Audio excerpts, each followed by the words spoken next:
તો અમદાવાદની વાત કરીએ, જ્યાં પોલીસ કર્મચારીએ યુવતીને લાફો મારી દીધો હોવાની ઘટના સામે આવી છે। યુવતીએ પોલીસ કર્મચારી પાસે આઈ કાર્ડ માંગતા તે ઉગ્ર બની ગયા અને યુવતીને લાફો મારી દીધો। અંજલિ 4 રસ્તા પાસે પોલીસ કર્મચારીએ યુવતીને લાફો માર્યો હોવાનો બનાવ સામે આવ્યો। લાફો મારી યુવતીને લાકડીથી માર મારવાના પણ પ્રયાસ કરવામાં આવ્યા। યુવતીએ પાલડી પોલીસ મથકમાં સમગ્ર મામલે ફરિયાદ નોંધાવી છે। પોલીસે વિડીયોને આધારે વધુ તપાસ હાથ ધરી। વધુ અપડેટ સાથે સંવાદદાતા જિગ્નેશ પટેલ અમારી સાથે જોડાઈ ગયા છે। જિગ્નેશ, ખાખી ઉપર ફરી ડાઘ લાગતા એક દ્રશ્યો સામે આવ્યા છે। પોલીસની વર્દી પહેરી લીધી એટલે પોલીસ કર્મચારીઓ એવું સમજે છે કે તમે કંઈ પણ કરી શકો છો કે યુવતીને જાહેર રસ્તા ઉપર લાફો મારી દેતો।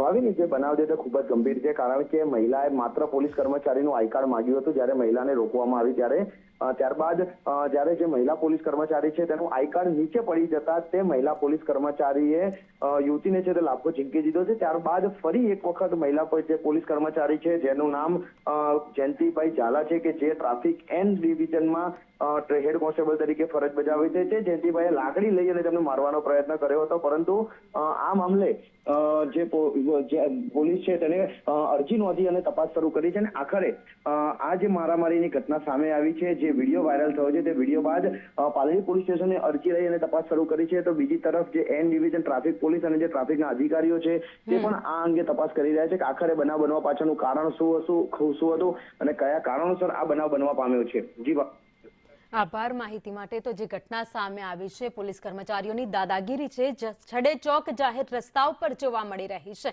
એમને જાણે કે કોઈનો ડર જ નથી, અમે પોલીસની વર્દી પહેરી છે, અમે તો કંઈ પણ કરી શકીએ છીએ। જેમ ભાજપના નેતાઓ છે એ પણ એવું સમજે છે કે અમે કંઈ પણ કરી શકીએ છીએ કારણ કે અમે ભાજપમાં છીએ। તો બીજી બાજુ પોલીસ કર્મચારીઓની પણ સીન કંઈક એવો જ છે ગુજરાતમાં કે વર્દી પહેરો તો તમે બધું જ કરવા માટે લાયક છો।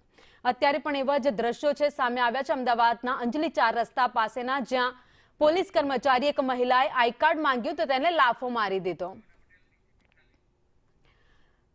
ટ્રાફિક ડીસીપી ભાવના પટેલ અમારી સાથે જોડાયા છે। મેમ, સંદેશ ન્યૂઝમાં આપનું સ્વાગત છે। આ ઘટના બની છે, ખૂબ જ ગંભીર છે કે એક આઈ કાર્ડ માંગો અને પોલીસ કર્મચારી લાફો મારી દે। અમને પણ સોશિયલ મીડિયા દ્વારા ખબર પડી છે કે આ રીતે લાફા મારતા દેખાય છે। એના બાબતે અમે શિસ્ત વિષયક પગલાં ભરવા માટે કાર્યવાહી શરૂ કરી દેવામાં આવી છે। બેન, આમાં કઈ કાર્યવાહી થશે? કઈ કલમો, કયો ગુનો દાખલ થશે? કલમો અને ગુનોને અમારે શિસ્ત વિષયક જે કાર્યવાહી કરવાની થતી હશે ટ્રાફિક તરફથી એ કરવામાં આવનાર છે। બેન, પણ એક આઈ કાર્ડ માંગી, એ તો કોઈ પણ વ્યક્તિ છે આઈ કાર્ડ તો માંગી શકે છે પોલીસ કર્મચારીનું, કારણ કે આજકાલ ખબર છે કે કેટલા બધા ફ્રોડ પણ હોય છે, તો એ લીગલ આઈ કાર્ડ બતાવી પણ શકે છે, પણ આ રીતની દાદાગીરી, એ બધું અમારા પ્રાથમિક તપાસનો વિષય છે। એ બાબતે અમે શિસ્ત વિષયક પગલાં ભરી લઈશું, બરાબર। વિધિન શોર્ટ પીરિયડમાં આપણે એ પણ ધ્યાન પડી જશે। કેટલા સમય સુધી પગલાં લેવાઈ જશે? બપોર સુધી।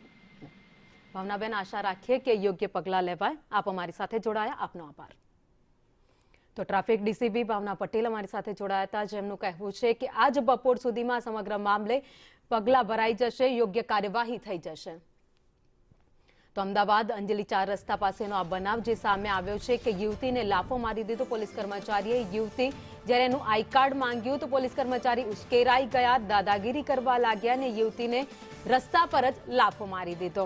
જો કે ટ્રાફિક ડીસીપી કહી રહ્યા છે કે આ ક્યાંય ચલાવી નહીં લેવાય, યોગ્ય કાર્યવાહી પણ કરવામાં આવશે। હવે જોઈએ શું થાય છે।